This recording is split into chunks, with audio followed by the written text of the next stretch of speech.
You're about to see the first part of the keynote presentation sessions at the first Sound of AI Hackathon. The session was live. You're going to see two parts, an initial introduction and then the speech by Keunwoo Choi.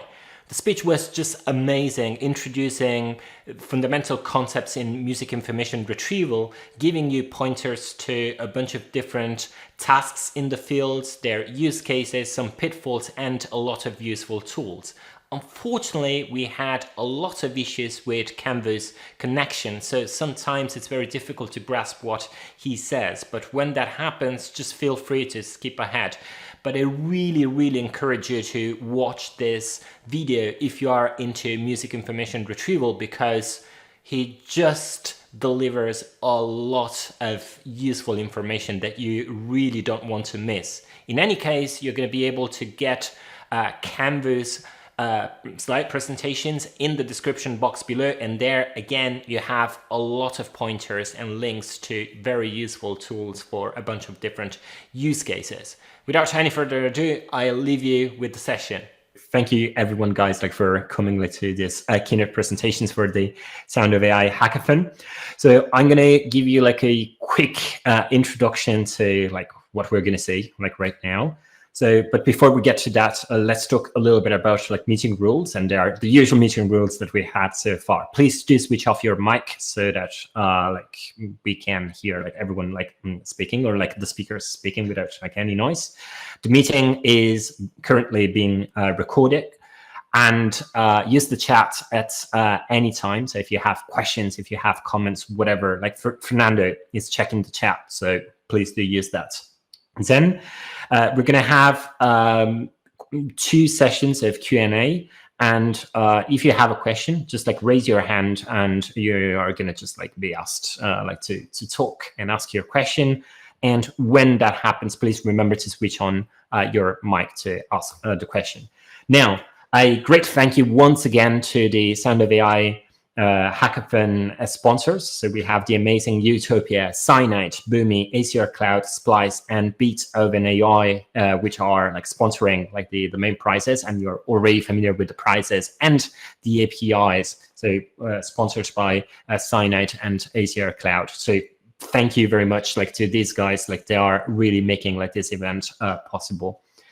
So quick word about the 2 keynote speakers. And as I was mentioning earlier, these are really 2 heavyweights in AI music. So we have CJ Carr, who's one of the 2 founders of DataBuds. He's done really cool research and implementation in the field of AI music, especially generative music in the field of audio generation. And we have Keunwoo Choi, who's currently AI director at Gaudio Lab, but he's also worked at Spotify and ByteDance, and he's done really cool research in music information retrieval. Now, the format of this event will be structured like this. So Keunwoo is going to give the initial keynote talk, and the title of his talk is going to be AI for Music Analysis. So 30 minutes presentation, plus we're going to have 15-minute question and answers. And after that, we're going to have CJ, which neural synthesis and generative music.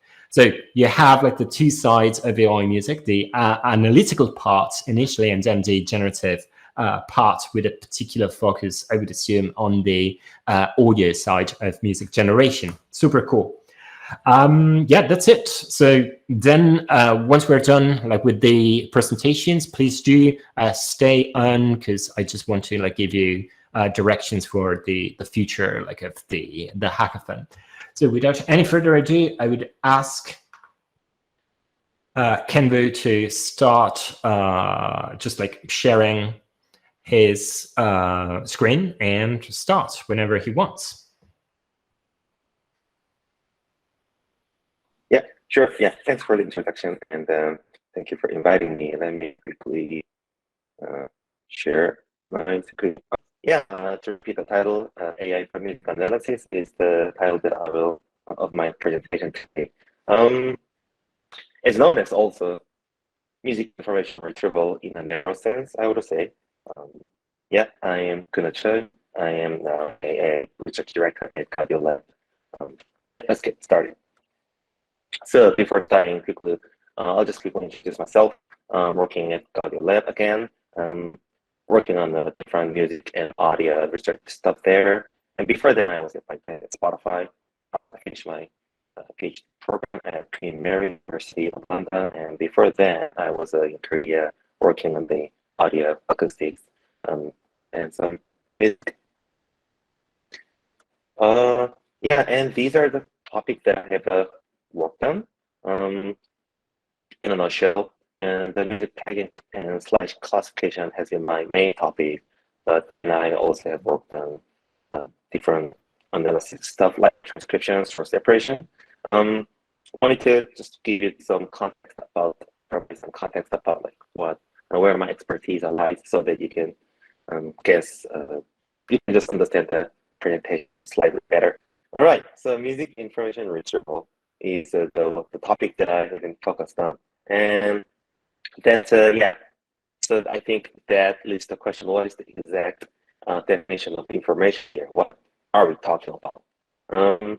So here we are talking about basically any information that anyone would want to retrieve from music, and that means like that's again a question of what are the aspects of music that we can think of. So well, there are just way too many different kinds of aspects. Let me just list a little bit. So first, in a very microscopic scale, we can think about what kind of event exists in a single track. Imagine a pop music, but then let's just focus on, say, piano track. And even the piano track, we still go deep down and then see, okay, so there are multiple notes played by the pianist, and then by playing different notes together, we are now talking about chords. And then in the chord, there's also root. And then also there's a concept, surprisingly actually difficult, tricky concept, but also intuitive concept, melody, right? And then over time, when people play something, instruments, drums, whatever, or even singing, now there could be a rhythm and some beat and downbeat. So all those events that smaller, let's say, in a track, can be the target of this MR and some MR task. And then if you see the track, if you see a track as a whole, then now we're talking about what is timbre, or what is the instrument used in this track. So it could be piano, could be bass guitar, could be or some synthesizer track that has a very specific parameter setting of this synthesizer we're talking about. And then also there are some high-level concepts that can define a track, like a mood or an effect we use for the track, like what reverb we used, for example. And then more than popular music, usually multiple tracks makes a whole music. And now we are talking about some information that like the whole music level are, for example, genre, mood, style of the music, when it was released, and who worked on that music, and even like what was the culture or country as the background of the music. So that's already, so far lots of things. And then if we combine many different music into one set or list, now we are talking about playlist, or we can also think of say, let's just define my musical preference in a vector. And then that is probably a combination of the music I like. So that means combining multiple music into one concept, a collection of music. We can, in some American, one want to define my musical preference using those musical information. So all of these microscopic to macroscopic view of music are equal to, could be some target of the MRI task. So that's what I mean with the bottom line. Computational understanding of any of these can be an MRI task. So, well, that's probably, I guess, too many. But those are then, again, Okay, so let me give you this different way of defining MIR. So this is a music AI 2x2 table. Well, so this is a general view of a music AI by what are the input and what are the outputs of a certain system. And here, you can say, for example, if you see the signal in the information out cell, the first one on the left top, then that's like, some signal comes into a system, and then you got an information as an output. So that's pretty straightforward definition of the analysis, right? And if you see down there again, if it's, let's move to the right, then it's like if the signal in, signal out, that's like, okay, that's like automatic mixing, which take signals and output some signals. And next page. So those two cells on the top are also like basically equal to the scope of the MIR as an analysis, and which is also the top of my talk today, as opposed to what CJ will cover after this. Next. Next slide. Yeah. So here's the quick review of my content today. Everything's very shallow. The first one would be like quick and shallow introductions to ML tasks.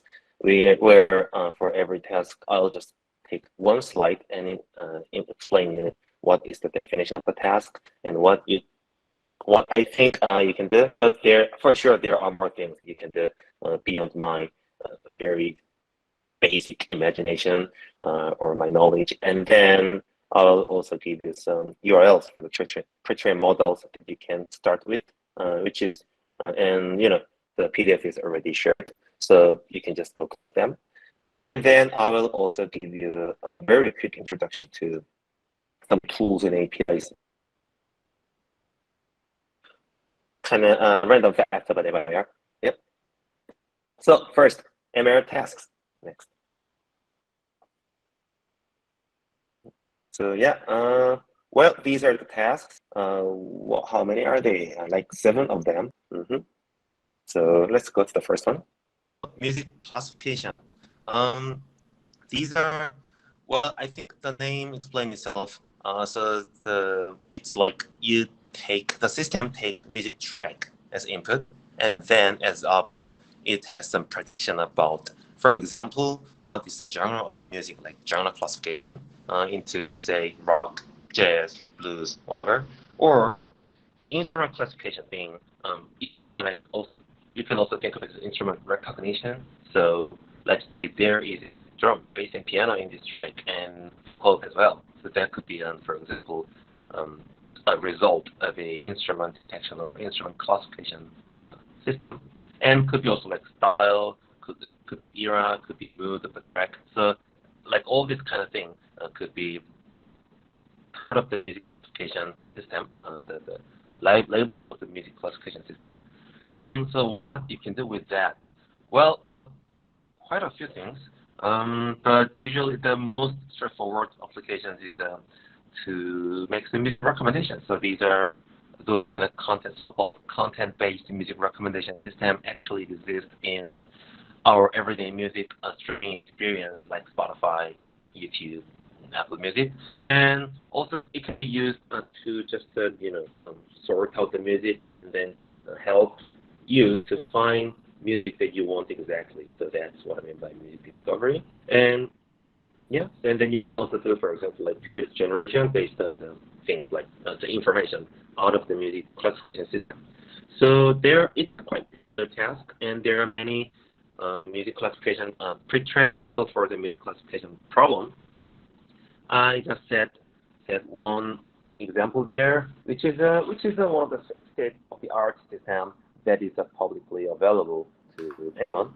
So that's the thing. And then, well, the last one, predictions are, it's a learning based. So the predictions are never perfect. There will be some problem. There are false positive, false negative. So I think this is just general advice when you are building any system with machine.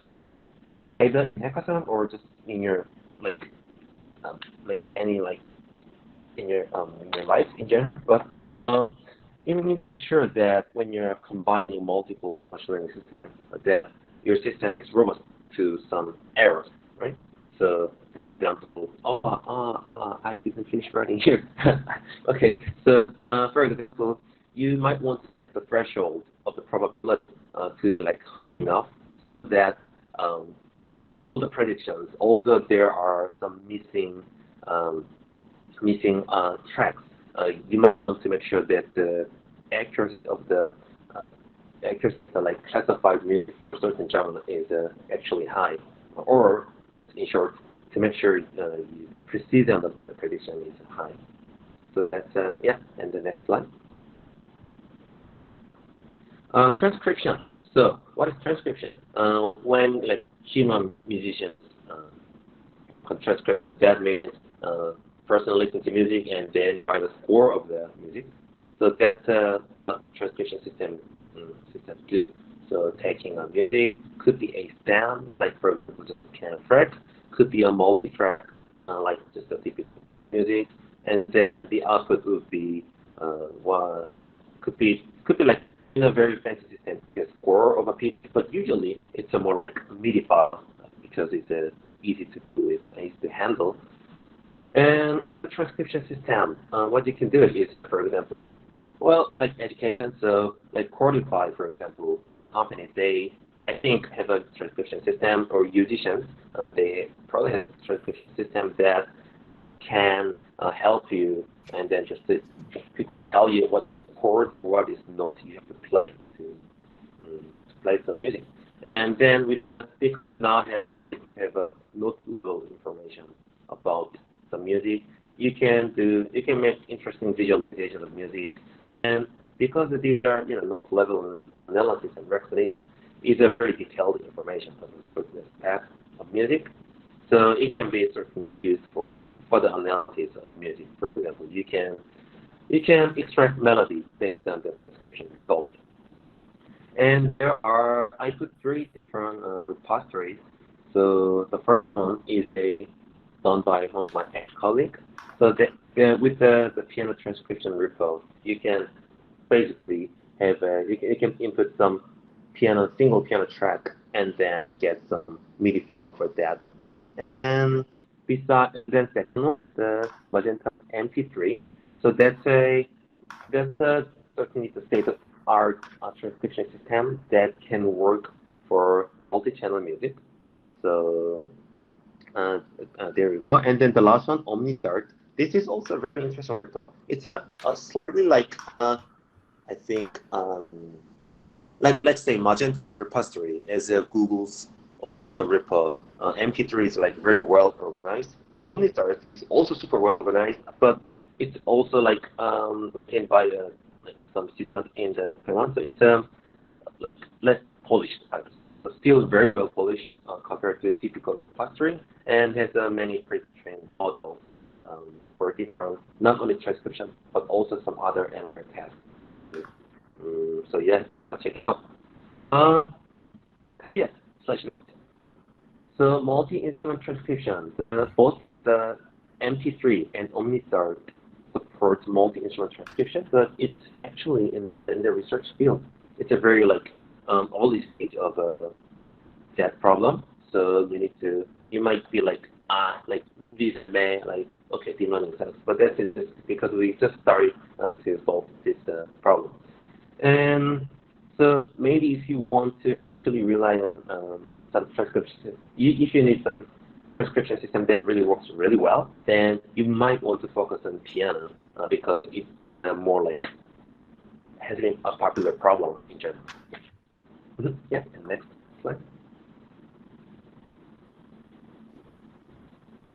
So pitch tracking. It's in some sense it's almost like identical to transcription. You might well that's a fair perception. So when you have music, well, you can analyze it and write a note out of it, but so you can, well, just draw the pitch contour of the instrument you exist the music, maybe per time frame, like say 50 milliseconds, or it could be even higher resolution. So that's a pitch tracking. So there's a little different, like very similar information you get from the pitch tracking system, but slightly different. So what you can do? Well, for example, if you have a pitch of every note exists, then you can do some visualization. You can help, for example, both practitioner to help them, like, okay, this is the pitch you're singing. Or you can also do something like, say, remix based on the pitch information. That's just one of the things you can do. Picture is also a very popular problem, not only in MIR, but also in speech research, because when you are synthesizing speech signals, many systems take speech, estimated speech as its source of one of the information. But we are now talking about music, and in music, there's this nice repository released by also my ex-colleague, called Basic Pitch. It's a really nice system and also super fast and light. So the name is very humble. Like Basic Pitch is actually, I think they said something there, like the name is Basic Pitch, but the functions are not basic. So it can set very far, also very well tested and developed. Yeah, so that's it. And I already explained it. Note is different from the pitch contour or so-called F0 contour. So you just need to be aware of what you're doing, what the system is doing when you're using some tracking system. Slide. Right. So source separation. Feel like this is one of the most popular tasks, not only among the researchers but also like hackers out there. So definition is for you have a mixture of music and as an output of a source separation system. Well, you have a stem, or in other words, you have individual instrument tracks like vocals. It could be like vocals and together, or it could be like vocals, drums, piano, and others. Could be could be any concept, any combination of the instrument in general. And what you can do with it, karaoke is the application for vocal source separation. And then, well, the thing is that karaoke is not equal to like only vocal source separation. If you remove the vocals only, people will not be able to actually sing very well. So karaoke is more complicated than just a mere separation. But anyway, that's the go-to application of a vocal source separation. And then, well, again, because if you separate them, that's like the beginning of a remix or mashup, right? And also this can be used for just more on this, because when you separate music into multiple instruments, then it's easier for any system or human to access the details of music. And these days, it's a super popular topic. So there are actually quite a few pre-trained models. I listed two pre-trained models. One is Ema, the other is one by Python, music source separation. Both good. Both are working really well. And none of them are perfect. So you will still find errors, maybe like, for example, in like drum, some higher sounds, like especially those are really tricky to exactly separate. But still, they're pretty good. So you can do a lot of interesting things with that. One caveat, or it's not maybe caveat, just thing that you also wanted to know about, is that because the data set, the most popular data set in music source separation is a four-way of categorization: vocals, drums, bass, and the rest, or others. So, and because that's the most popular, and also this is the best publicly available music source separation data set, a lot of systems are based on that data set for the same formulation. So they also separate vocal, drum, bass, and the rest. So like if you want to say separate trumpet, you might just not be able to find anyone online. So yeah, make sure about that fact. And next page, I just wanted to shamelessly plug. So this is my company, which is Alpha. So you can just go check out studio.audiolab.io or click the link. And like after logging in, you can just upload the music and then you'll get, again, a different instrument. We are planning to upgrade it more with a better model and also more model for more instrument in the near future, very near future. So stay tuned. But it happens in this weekend, so for your hackathon, yeah, you probably want to rely on the pre-trained model that I listed on the previous slide. You probably want to just have a direct access to the models. And yeah, and then we have a few more ML tasks. Chord recognition, also very popular topic. Just as it says, you music as a result, you get like, oh, the sequence of chords like, okay, C major for the first 2.3 seconds, and then A minor for the next 2 bars, something like that. So again, super popular concept when you learn how to play guitar, right? So there are some prepared models. One thing is that like you might want to have a very detailed analysis, like, oh, I want to know if it's like what's the tension of the chord, like C major 9, 11. That the models are not on that level. It's usually like major, minor, and then what's the root of that, because of a couple of reasons. So that's the expectation you should set when you're using chord recognition models these days. Yeah, and the next one, the beat tracking, downbeat tracking. Also, like simple, for analysis task, when there's a music, then you want to know like when is the exact like beat, like what is the time stamp of them. So that's the information you get by beat tracking, and it's somehow super popular because I think that's fair because like for example in TikTok, um, there are some video effects based on the beat tracking, like beat analysis, and that's a very fun thing to do because I think when you're listening to music, it's intuitively your body responds to the beat, and it's nice to see those visual effects link with those physical events. So there are quite a few. Again, Island One, which is released like last year as a result of the ECMR paper. Mm. So the small notes there, those usually have like really high accuracy, like 90%. But that means because there are many beats in the music, like say in the 1 second, there's like like more than 100 beats. So that means still there are there will be some probably mistake in quite a few seconds.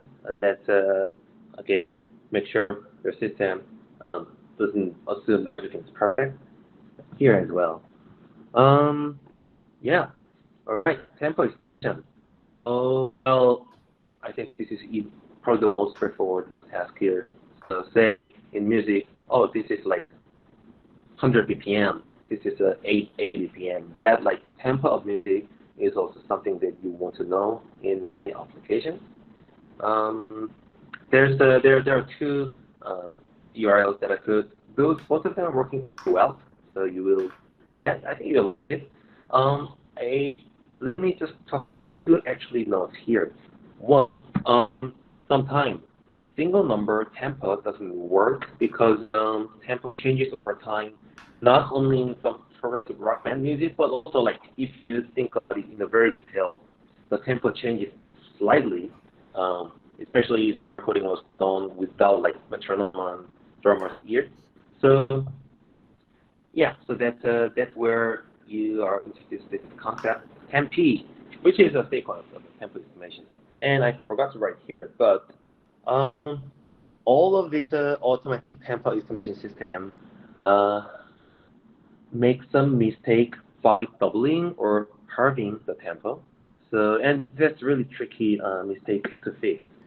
Say it's like for example, um, 60 is the 60 BPM is the tempo, but then it will not make a mistake of usually like printing it as like 85, but the system might say, oh, the tempo is 20, which is twice fast tempo, twice faster tempo of the 16, and we are like, oh come on, this is slow song. But somehow for though that's a difficult thing to do. Or the other way, like original song is 120, the model outputs like 60, and that sounds stupid, but that's happening in many tempo estimation models. So you want to make sure that you just want to know, you just want to be aware of that fact.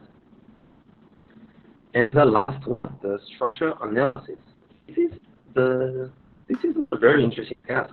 Like say if you put like 3 minute song into the system, and then it says, oh, the first 20 seconds is the introduction, the next 5 seconds the bridge, and then you have a short like 12-second chorus, and then there's the instrumental part for 30 seconds. So that's like temporal analysis. Where is you should segment a song into different structure, and then they sometimes like so that's the task. This is also useful, say for example, when you want to search in within a music, or also want to visualize how the song is structured. You can also actually do that. You can also like use this structural analysis tab to remix, right? You can just cut song into different segments, and then you just use only one of the segments based on the analysis. So this kind of thing you can do that. Unfortunately, I'm not sure if there's like very up-to-date model for this task as opposed to every other task that I introduced before. Orior's repo MSA. This is it's a nicely constructed repo, but it's kind of old.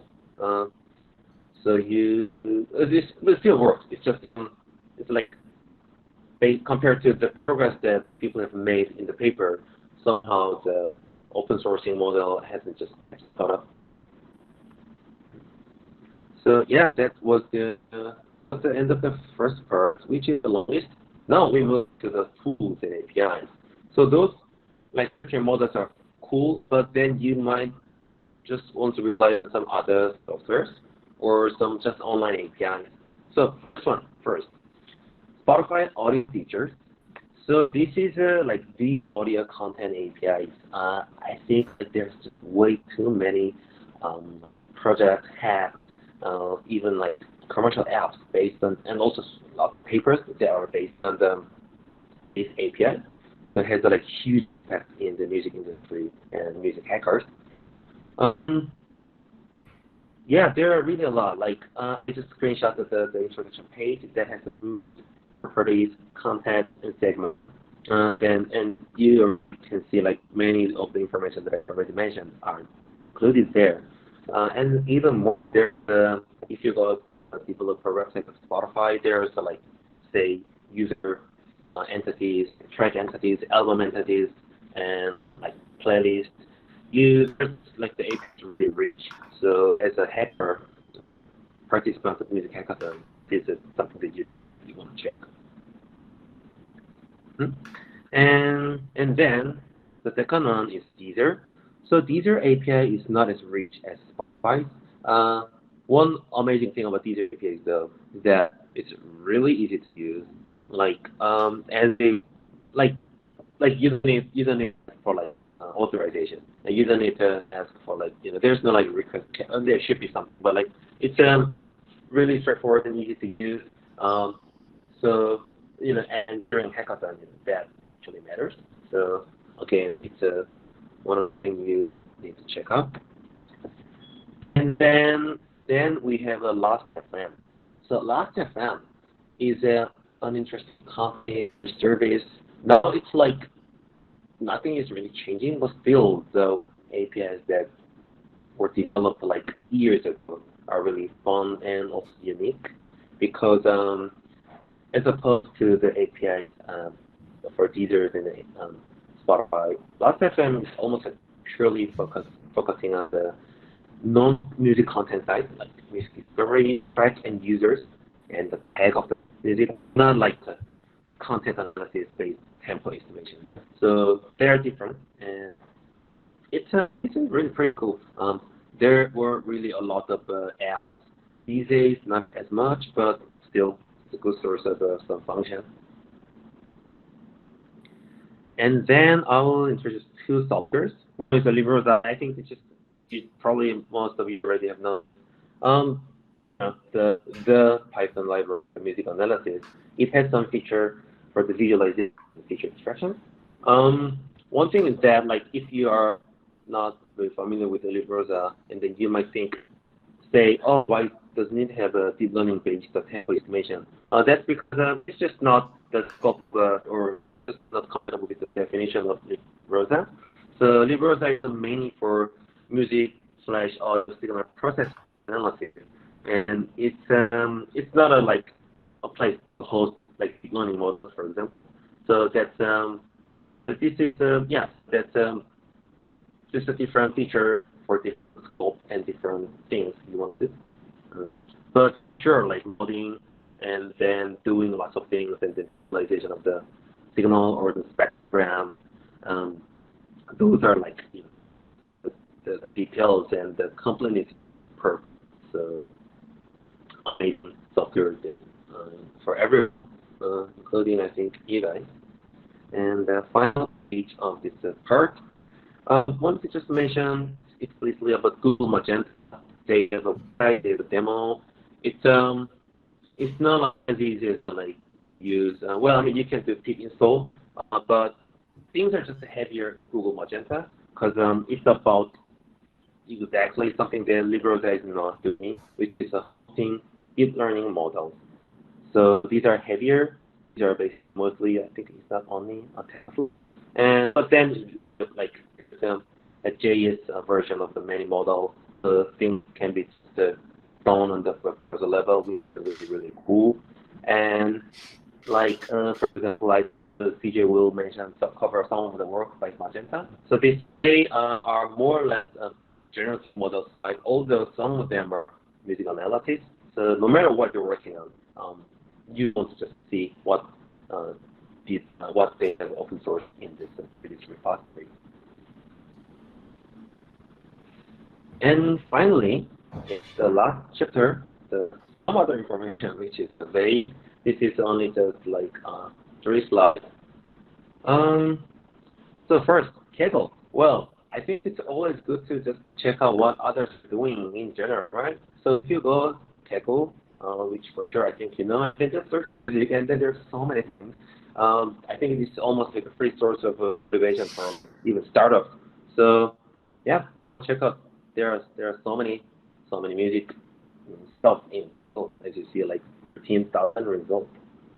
And then, or if you want to, not during this weekend, but after this, if you want to just check out more and deeper stuff about MIR, you should I think two sources. One is Izmir Proceedings, / like the first. Izmir has been there for like over now 20 years. I think it started like in 2000. So yeah, and there's way too many papers. Like usually these days there's like 100 papers a year in various topics in MIR. So you will find them interesting.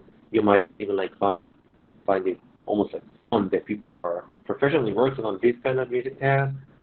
Like not only hackathon but as a job. So that's what's happening in the field. And Myra is let's say a Kaggle for MIR. It's these days not like that app, but you can also check out what were the MIR tasks people were competing against over time so far. Yeah, there's the key, which is also fun. And then, especially I want to give a shout out to the tutorial. These tutorials are really well organized, and people like the organizer tutorial actually, who is this year me, because I'm the chair of the tutorial this year. We always focus on hosting actually useful material for like beginners and students, not like a tutorial for the most fancy stuff, for the most popular like not only like about the cutting edge and just a summary of the most state-of-the-art models, but more like what we can do to provide the field gap between the beginners so that things can be easier for first-time learners. Yeah, you should go website of the Easywear and check out. And you'll find like so many free sources for education. And then finally, freelancer.org.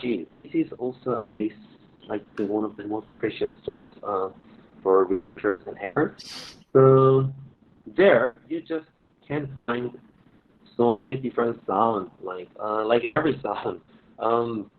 You can just go search and then see there's like cafe noise, and you find 5,000 different cafe noise. People just or like barking or like sounds of New York City, and there's everything. So, and there's an API as well, so you can use that for your super interesting ideas. Yeah. So that's the end of my super hacky presentation. My conclusion is that the world is your MR oyster. There's so many things you can do. Just I think matter of time and just matter of relevance to the topic.